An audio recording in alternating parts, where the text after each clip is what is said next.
Hi everyone. Welcome to another Midday Mouthful. I'm Apostle Mott, and I have with me today the beautiful, my daughter, Helen Ladson.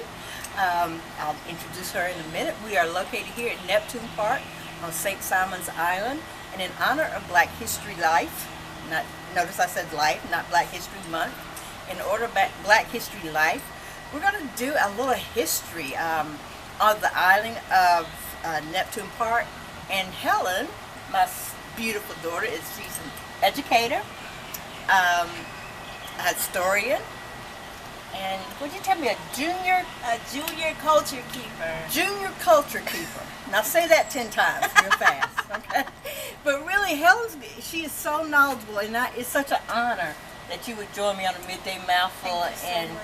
share your wisdom and your knowledge. It's astounding. I'm so honored to know you, to get to know you, to think of you as my daughter, part of the Mott dynasty. We have some other great things coming down the pipe that we don't want to drop on you right now, but you can expect to see some more and hear some more of this collaboration with Helen, myself, and obviously Mott dynasty, I guess, creator, founder, my husband. So anyway, today though, we're going to pick your brain, Yes, ma'am. and talk a little bit about Neptune Park, educate us, give us some history, give us some background, some cultural, any kind of facts you want to share with us that would help us to understand better the dynamics and the influence of the Black culture here on the island and in the park. Yes, ma'am. Thank you so much. Like Mom said, like Miss Christine said, we are at Neptune Park on St. Simon's Island. There used to be 14 plantations on St. Simon's Island. One was owned by the Butler Page family. And what Mr. Page was, he had a daughter, Anna Matilda Page, and she was his only child. So back then, it was really odd for a man to give the land to his daughter. Okay. All of the land always went to the first son, or they would divide it up. But Anna Matilda, since she was the only child, she got the land. Wow. So Go that Anna. was, yeah, Go girl Anna. power. So what she did once she got the land, she also acquired the slaves, the servants that were on the land.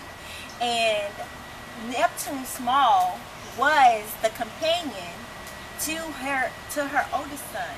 Okay. And when the Civil War came about, Wait. When you say companion, he was the companion to her older son. Was he his servant? he was, But he was more of a friend. but he was more of a friend. Okay. Okay. It was like we need somebody to play with our son, and so you're the same age as my son. Tag your age. Okay. Tag your age. So, And okay, sort of like David and Jonathan in the Bible. Right. They were friends, companions, but they each had their own role. right. Got it. Right. Got it. Okay. So Neptune's role was to be the companion to the sun. Okay. And so when the Civil War broke out, Neptune made a promise that he was going to go there with the sun and Wow. also bring the sun back. Dead or alive, he was going to bring the sun Now back. that's a friend. Right.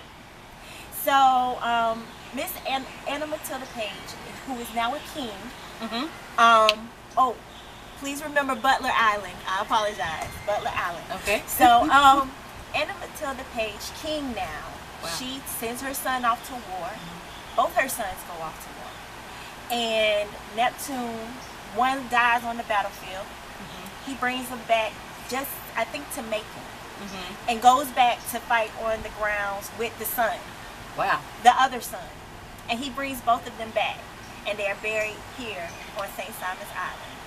So because Neptune kept his word, kept his honor, he acquired this land. Wait. All this land This is Neptune. This is what Neptune acquired. Wow. And Neptune's a black man. Neptune is a black man. Wow. Awesome. And so he left his land Mhm. to St. Simon's so everybody could enjoy.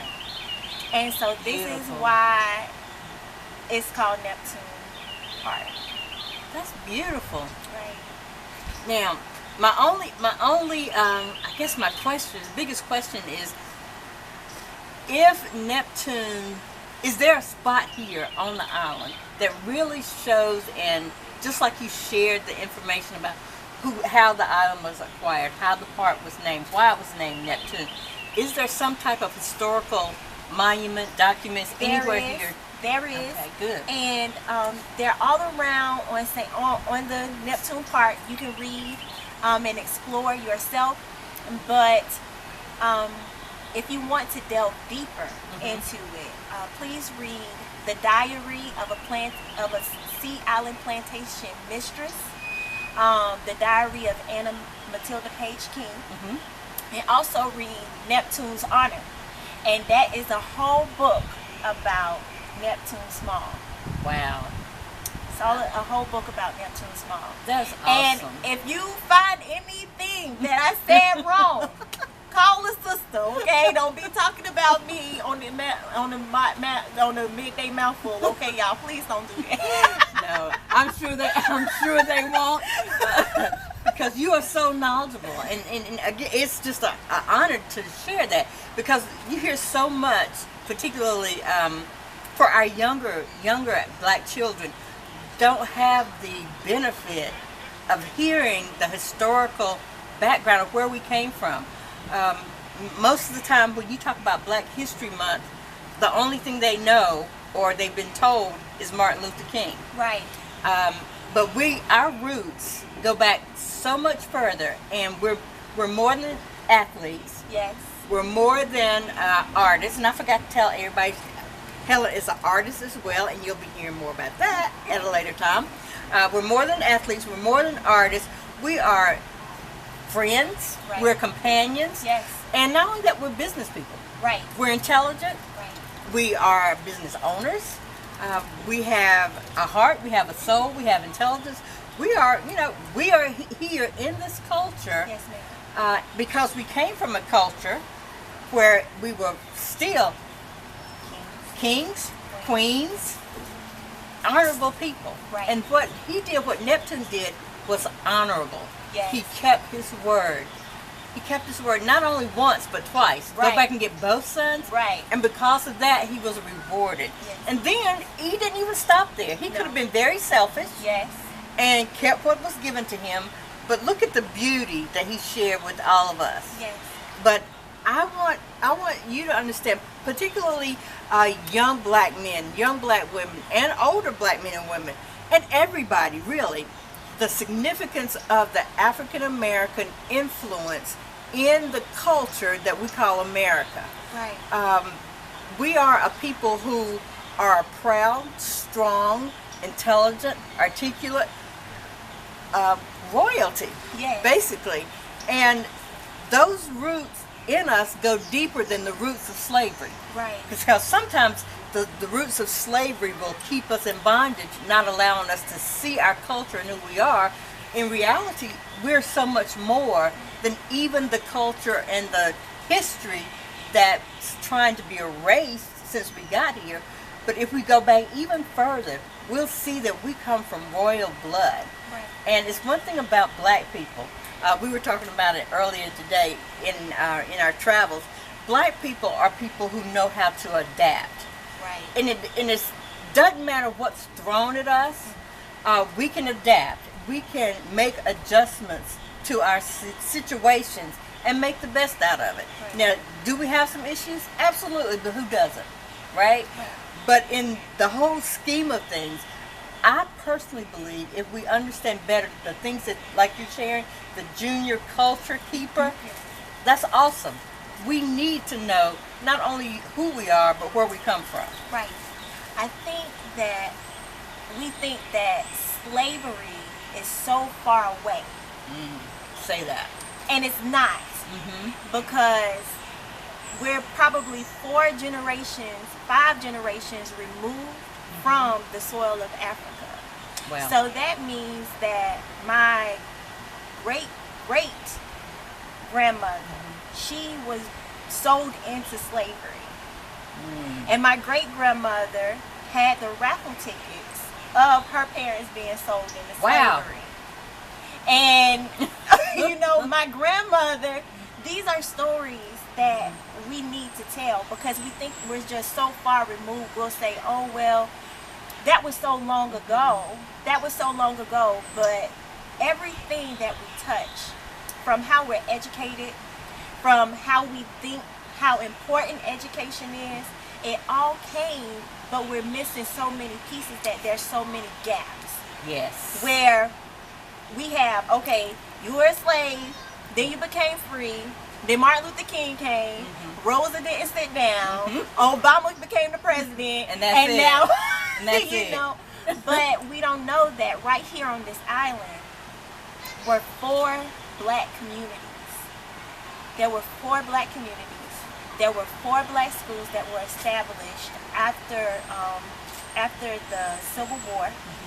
And one is remains standing on St. Simon's Island, which is the Harrington School, which was going to be demolished, but Mr. Rosenbaum, who owns Sears and Roebuck, he sent these schools where you can build it yourself. Now these schools are listed at Fisk University, but Harrington School was not on there. So another historian, Patty DeVoe, she found out that this was a Rosenbaum, and now the school is on the list at Fisk University. Wow. So sometimes it takes other people to tell you that you're important, but it is so much better to just know that you're important and take care of your culture and give life. Give life. Yes. And what you said is so important. We have to remember, and it does take other people sometime to kind of jar our memory. And that's one of the things what we want to do is to keep it in remembrance. And we're almost done, but I wanted to share with you, you said something important about history, about the generations removed. There was a picture that I posted and my husband reposted with a African-American nanny who was nursing a white child. Right. And one of my husband's white friends or acquaintances made the comment, you know, leave that in the past. You know, leave that in the past. And I wanted so much to say, the past is the present. Right. It's really not the past. And any history that excludes even the ugly part of history, which is, slavery's ugly, and its tentacles go deep. But any history that excludes any history, Native American, Hispanic, any culture that doesn't cover the whole thing is really not history at all. Right. And so in order for us to move forward, we have to deal with the reality of where we are now, where we've been, and where we could go together if we all got past the past. And just one remark on that picture. I think that it shows really where America is and where America has always been. Where the backs of black women and the backs of black men. We were the backs of black women. We breastfed this country. The fronts of black women. Yes, you know, we. I'm sorry, y'all. Yes, we fed this country, and a nation can rise no higher than its woman. So you know, this nation has been raised on the strength of the black woman, the queen, the queen. Yes. Wow. And with that said, I want to thank you, Helen, for sharing your wisdom. Oh my God. This is so big for me. Okay. Sharing your time. You used to, sweetie. We love y'all. This is a Midday Mouthful. I'm Apostle Mott. My special guest, Helen. Thank y'all for joining us. Have a beautiful black life.